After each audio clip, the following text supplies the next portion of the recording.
जय मसीह की दोस्तों, यीशु आपको प्रेम करते हैं। प्रभु की स्तुति हो। आज का टॉपिक बहुत खूबसूरत टॉपिक है।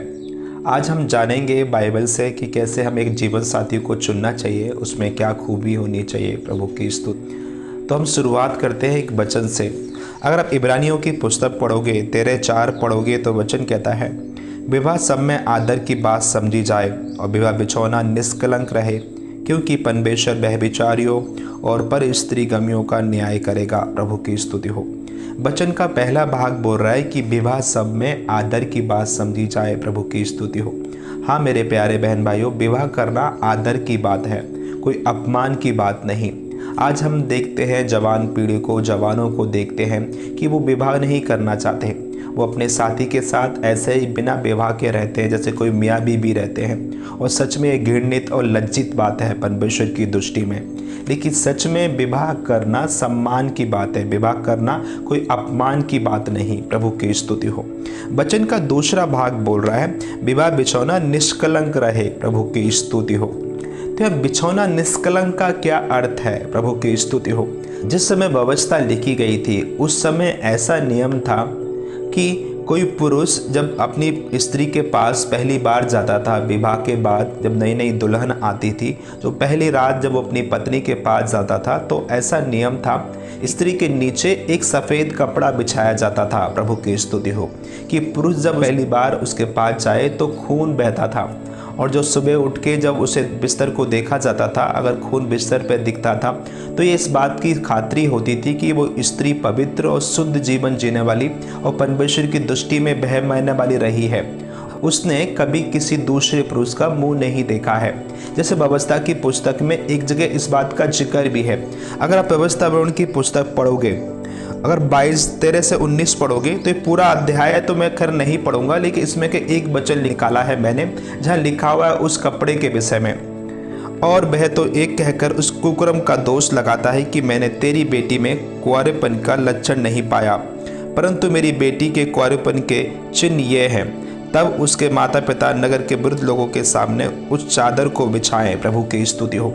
यह वचन कहता है उस चादर को बिछाएं। तो इस प्रकार की एक चादर होती थी जिसपे स्त्री का पहली बार जो खून बहता है वो खून इस बात का चिन्ह होता था कि स्त्री पवित्र जीवन प्रभु की दृष्टि में जी है, उसने कभी भी किसी पराये पुरुष का मुंह नहीं देखा है। तो यह वचन जो बोल रहा है तो इसी के विषय में बोल रहा है कि विवाह बिछौना पवित्र रहे। प्रभु की स्तुति हो। तो इससे हम एक चीज सीखते हैं कि हमें कभी भी अपना जीवन साथी चुनना है। एक बात उसके जीवन में नोटिस करनी है, कहीं उसका जीवन गुप्त पापों में तो नहीं है, कहीं वो किसी प्रकार के व्यभिचार में या कुकर्म में डूबा हुआ तो नहीं है। आपको एक ही बात को नोटिस करना है। प्रभु की स्तुति हो। अभी हाल में मैं कहीं खड़ा हुआ था, प्रभु की स्तुति, वहाँ कुछ पुरुष बात कर रहे थे। तो एक भाई का विवाह होने वाला था। उसके दोस्त उसको बोल रहे थे कि तेरी पत्नी तो निश्चय ही पहले से ही वो किसी के साथ में रिश्ते में रही हुई मिलेगी। तो उसने एकदम से अपने दोस्तों को बोला कि कौन सी बड़ी चीज़ है, मेरे साथ मेरी बहुत सारी गर्लफ्रेंड रही हैं, अगर उसके बहुत सारे बॉयफ्रेंड रहे होंगे, मुझे इससे क्या। प्रभु की स्तुति हो। तो आज इस बुरे समाज में, बुरे संसार में लोग एक्सपेक्ट ही नहीं करते सच्ची और खरी चीज़ को। प्रभु की स्तुति हो। लेकिन एक मसीह होने के नाते, एक परमेश्वर की संतान होने के नाते और परमेश्वर की दृष्टि में ये सब गलत काम होने के नाते आपको कभी भी किसी गलत व्यक्ति को एक्सेप्ट नहीं करना चाहिए। अगर आपको पता है कि वो व्यक्ति गलत है, अगर वो व्यक्ति गंदे कामों में डूबा हुआ है, तो आपको अपना पति या अपनी पत्नी करके उसे स्वीकारना नहीं चाहिए। कहीं ऐसा ना हो कि आफ्टर मैरिज, शादी के बाद भी वो इन्हीं पापों को करता रहे और आपका विवाह खराब हो जाए। क्योंकि वचन का आखिरी भाग कहता है कि वो परमेश्वर व्यभिचारियों का और पर स्त्री गमियों का न्याय करेंगे। प्रभु की स्तुति हो। तो यहाँ एक सवाल उठता है, अगर कोई व्यक्ति मसीह बनने से पहले, उद्धार पाने से पहले कोई व्यक्ति इस प्रकार के पाप में हो, तुमको पता हो कि वो व्यक्ति इस प्रकार का पापी था, लेकिन वो मसीह में आकर उसने इन सारे पापों को छोड़ दिया है और उसने इन सारे गुनाहों को छोड़ दिया है, तो क्या ऐसे व्यक्ति को स्वीकार लेना चाहिए? हाँ मेरे दोस्तों, हमें उसे स्वीकार लेना चाहिए कि बाइबल बताती है कि प्रभु यीशु मसीह पापियों का उद्धार करने के लिए आया। वचन कहता है कि हम जितने भी मनुष्य हैं परमेश्वर की दृष्टि में पापी हैं। हम सब ने कुछ ना कुछ पाप किया है।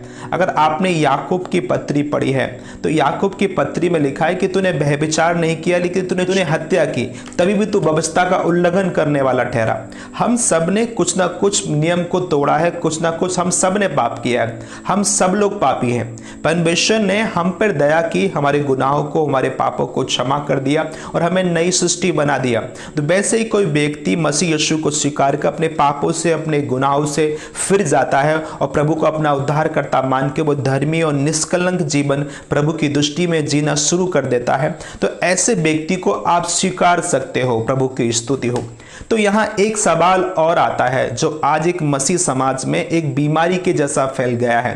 क्या किसी व्यक्ति के मसीह में आने से पहले गलत संबंध रहे किसी के साथ, क्या ऐसे संबंधों के कारण क्या उसके जीवन पर वो श्राप सदा बना रहेगा? क्या वो दुष्ट आत्मा उसकी पारिवारिक लाइफ को खराब करने को आएगी? बिल्कुल नहीं मेरे प्यारे दोस्तों, कि बाइबल बताती है कि जो मसीह यीशु के नाम पे विश्वास करता है वो नई सृष्टि है।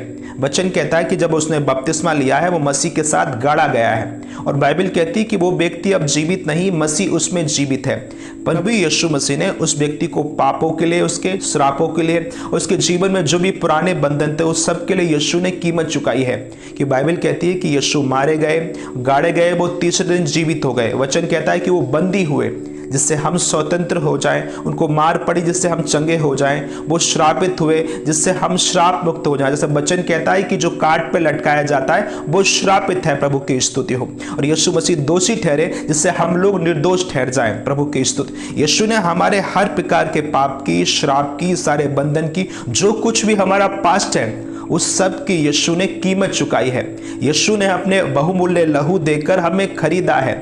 हम खुद के नहीं, अब मसीह के हैं। तो ऐसी कोई भी चीज नहीं कि ऐसे व्यक्ति जो मसीह के अंडर में जो व्यक्ति है, मसीह यीशु के लहू के द्वारा धोया व्यक्ति है, जो परमेश्वर की संतान है, जो नई सृष्टि है, कि उसके जीवन पे किसी प्रकार का पुराना श्राप आ जाए। प्रभु की स्तुति हो। क्या शैतान ऐसे लोगों की, व्यक्ति की जिंदगी बर्बाद कर सकता? कतई नहीं कर सकता। बाइबल बताती है कि परमेश्वर ने जब हमें माफ कर दिया, परमेश्वर ने हमें नई सृष्टि बना दिया, तो शैतान की कोई भी औकात नहीं कि हमारे जीवन को वो खराब कर दे। जैसे वचन कहता है, रोमियो की पुस्तक पढ़ोगे 8:33 पढ़ोगे तो वचन कहता है, परमेश्वर के चुनाव पर कौन दोष लगाएगा? परमेश्वर ही है जो उनको धर्मी ठहराने वाला है। हाँ, परमेश्वर के चुनाव पर कोई दोष नहीं लगा सकता, उन्हें कोई भी दोषी नहीं ठहरा सकता, क्योंकि परमेश्वर ने ही इन लोगों को, जो प्रभु यीशु मसीह में विश्वास करने वाले लोग हैं, उनको धर्मी ठहराया है। तो धर्मी, कोई श्रापित व्यक्ति धर्मी नहीं बन सकता। धर्मी धर्मी होता है, और धर्मी के लिए बहुत सी आशीषें प्रभु ने ठहराई है। तो ऐसे भी किसी व्यक्ति को आप स्वीकार सकते हो। तो मेरे प्यारे बहन भाइयों, आज के लिए सिर्फ इतना ही। अगर आपने इस वीडियो में रुचि दिखाई, अगर सच में आपने इस वीडियो से कुछ सीखा, तो प्लीज़ एक कमेंट करना। हम आपके लिए एक वीडियो और बनाएंगे जो विवाह के संबंधित ही होगी। गॉड ब्लेस यू दोस्तों। प्रभु यीशु आपको प्यार करते हैं।